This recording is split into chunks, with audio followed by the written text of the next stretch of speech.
Militer Rusia melancarkan serangan besar-besaran ke Kursk dalam misi mengusir personel Ukraina.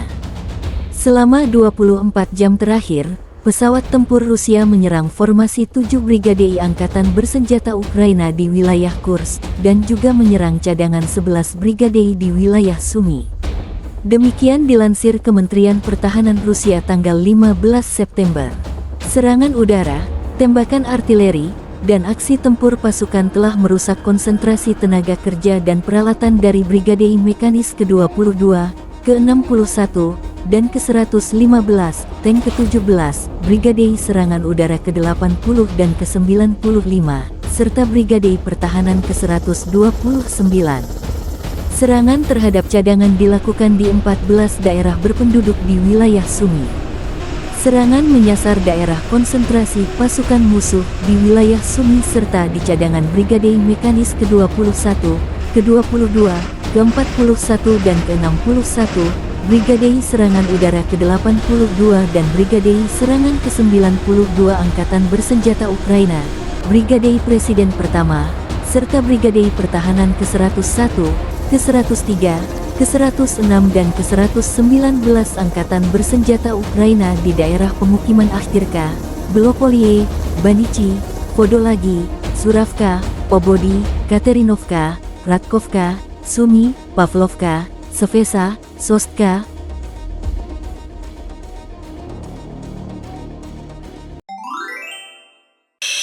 Pesawat pembom Rusia Su-34 menghancurkan konsentrasi personel dan peralatan pasukan Kiev di wilayah Kursk. Awak pesawat tempur pembom supersonik multifungsi Su-34 dari Angkatan Udara menyerang konsentrasi personel dan peralatan militer Angkatan Bersenjata Ukraina di wilayah perbatasan wilayah Kursk. Serangan itu dilakukan terhadap target yang diintai menggunakan bom udara dengan modul perencanaan dan koreksi universal, yang memungkinkan serangan tepat dari jarak aman dari garis kontak tempur. Setelah menerima konfirmasi dari intelijen tentang penghancuran target, awak kembali dengan selamat ke lapangan terbang keberangkatan, kata Kementerian Pertahanan Rusia.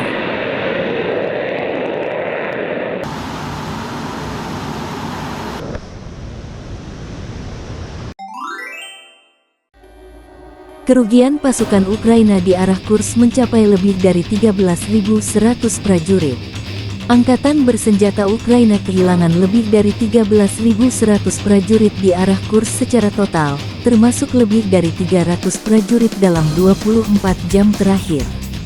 Selama 24 jam terakhir, Angkatan Bersenjata Ukraina telah kehilangan lebih dari 300 prajurit dan 15 kendaraan lapis baja, termasuk 2 tank, 1 pengangkut personel lapis baja, dan 12 kendaraan tempur lapis baja, serta 2 artileri, 1 kendaraan teknik untuk pembersihan rintangan, dan 5 mobil. 5 prajurit Ukraina telah ditawan. Secara total, musuh telah kehilangan lebih dari 13.100 prajurit selama pertempuran di arah Kursk, kata militer Rusia. Так, ну вот здесь вы можете видеть очередной страйкер, который был уничтожен за трофеем Мартыхинова 110-й бригады. Вот. Здесь противник был остановлен, в дальнейшем рассредоточился по лесополосу. Дальше пройдем, как вы все увидите. Здесь были выставлены засады противника. Понятно, что в дальнейшем он был выбит. Было проведено РПД. Вот. Противника здесь не осталось. Остались только те, которые лежат в земле сейчас. Оборудовали себе секрет, засаду возле дороги. Вот, смотрим. Накрыли массетью. Паёк остался, синий скотч, вода прозора, сигареты. То бишь здесь они находились, здесь была засада. Машина осталась, пехота спешилась, рассредоточилась. В дальнейшем она была выбита. Сейчас мы пойдем по маршруту, по которому отходил противник. Естественно, по продвижению маршрута будете неоднократно видеть следы пребывания противника, который в дальнейшем был выбит.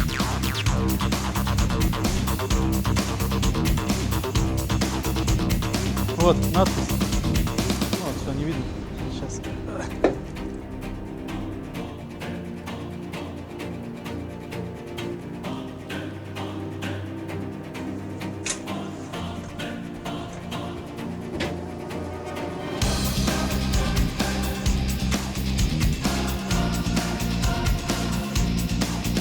Эти трофеи были уже собраны с уничтоженных боевиков.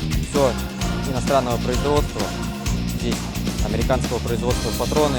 Ну, единственное, что, наверное, собственное производство. Противогаз производства Чехия. Гранатомет РПГ производства Болгария.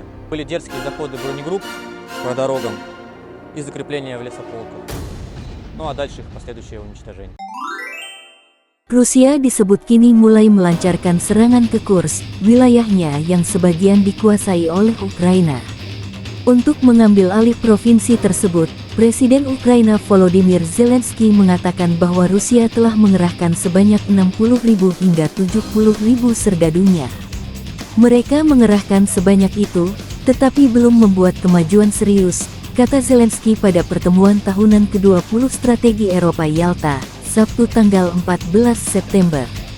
Presiden Zelensky menjelaskan bahwa sebelumnya ada 40.000 pasukan Rusia di Kursk, namun karena Putin ingin cepat dikuasai, maka pihaknya menambah hingga 70.000 personel. Seperti yang mereka katakan, deokupasi. Sangat menyenangkan bahwa tidak hanya kami, tetapi juga mereka berbicara tentang deokupasi wilayah mereka, kata Zelensky. Menurut Zelensky, ia belum melihat keberhasilan serius apapun. Militer Ukraina, jelasnya, bertahan dan melakukan segala yang diperlukan untuk langkah-langkah militer politik.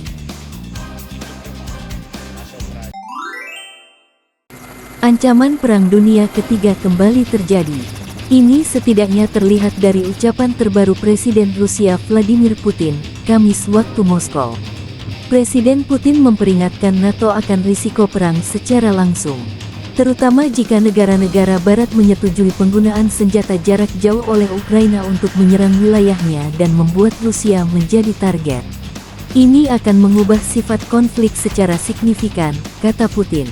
Itu berarti bahwa negara-negara NATO, Amerika Serikat, negara-negara Eropa, sedang berperang dengan Rusia, katanya. Jika demikian halnya, maka dengan mempertimbangkan perubahan sifat konflik, kami akan mengambil keputusan yang tepat berdasarkan ancaman yang akan kita hadapi. Peringatan keras Putin itu muncul saat pejabat Amerika Serikat AS dan Inggris membahas permintaan Kyiv agar mereka melonggarkan aturan tentang penembakan senjata barat ke Rusia, lebih dari 2,5 tahun setelah invasi Moskow ke Ukraina. Sebagai informasi, Presiden Ukraina Volodymyr Zelensky memohon kepada sekutu barat untuk membiarkan Ukraina menembakkan rudal termasuk ATACMS jarak jauh AS dan Storm Shadow Inggris ke dalam wilayah Rusia. Menteri Luar Negeri AS Antony Blinken dan Menteri Luar Negeri Inggris David Lammy telah mengisyaratkan bahwa pembatasan tersebut mungkin dicabut minggu ini, dengan dalih pengiriman rudal balistik Iran ke Rusia. Iran telah membantah mengirim rudal apapun ke Rusia, menyebut tuduhan itu sebagai perang psikologis oleh negara-negara yang terlibat dalam mempersenjatai Ukraina. Kanselir Jerman Olaf Scholz sehari setelah pernyataan Putin menegaskan Jerman sebagai anggota NATO tidak akan pernah mengizinkan Ukraina memakai senjata jarak jauh NATO menyerang teritori Rusia karena sama halnya menyeret NATO ke dalam perang melawan Rusia. Senada dengan Kanselir Jerman, London secara resmi membantah laporan media bahwa mereka telah memberikan izin kepada Ukraina untuk meluncurkan serangan dengan rudal Storm Shadow di dalam wilayah Rusia. Departemen Luar Negeri Amerika juga melalui pernyataan resmi menyatakan bahwa Amerika Serikat belum siap untuk mengumumkan pencabutan pembatasan serangan jarak jauh oleh Angkatan Bersenjata Ukraina jauh ke dalam Federasi Rusia dan tidak ingin berspekulasi tentang hal ini. Что киевский режим сможет наносить удар в территории России западными вооружениями большой дальности. И, судя по всему, это решение либо вот-вот будет принято, либо, судя по всему, вообще уже принято. И эта вещь, конечно, экстраординарная. Хотел вас попросить прокомментировать то, что происходит. Происходит попытка подмены понятий, потому что речь не идет о разрешении или запрете киевскому режиму наносить удары по российской территории. Он и так наносит с помощью беспилотных летательных аппаратов и другими средствами. Но когда речь идет об использовании высокоточного оружия большой дальности западного производства, это совершенно другая история. Дело в том, что я уже об этом говорил, и любые эксперты это подтвердят, и у нас, и на Западе. Наносить удары современными высокоточными системами большой дальности западного производства украинская армия не в состоянии. Она не может этого делать. Это возможно только с использованием разведданных со спутников, которыми Украина не располагает. Это данные только со спутников или Евросоюза, либо Соединенных Штатов, в общем, с натовских спутников. Это первое. Второе, и очень важное, может быть, ключевое, заключается в том, что полетные задания в эти ракетные системы могут, по сути, вносить только военнослужащие стран НАТО. Украинские военнослужащие делать этого не могут. И поэтому речь идет не о том, чтобы разрешать украинскому режиму наносить удары по России этим оружием или не разрешать.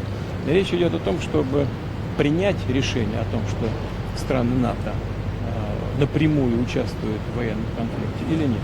Если это решение будет принято, это будет означать не что иное, как прямое участие стран НАТО, Соединенных Штатов, европейских стран в войне на Украине. Это их прямое участие. И это уже, конечно, существенным образом меняет саму суть, саму природу конфликта. Это будет означать, что страны НАТО, США, европейские страны воюют с Россией. А если это так, то, имея в виду изменение самой сути этого конфликта, мы будем принимать соответствующие решения, исходя из тех угроз, которые нам будут создаваться. Militer Rusia merilis rekaman penghancuran tambang Yuzhno-Donbasskaya nomor 3, tempat posisi angkatan bersenjata Ukraina berada. Serangan Rusia menyasar di antara Ugledar dan desa Vodianoye yang baru saja direbut. Dalam rekaman, serangan artileri Rusia bertubi-tubi ke sasaran. Mustahil ada pasukan musuh yang tersisa. Demikian keterangan video relawan Timur Jauh Rusia.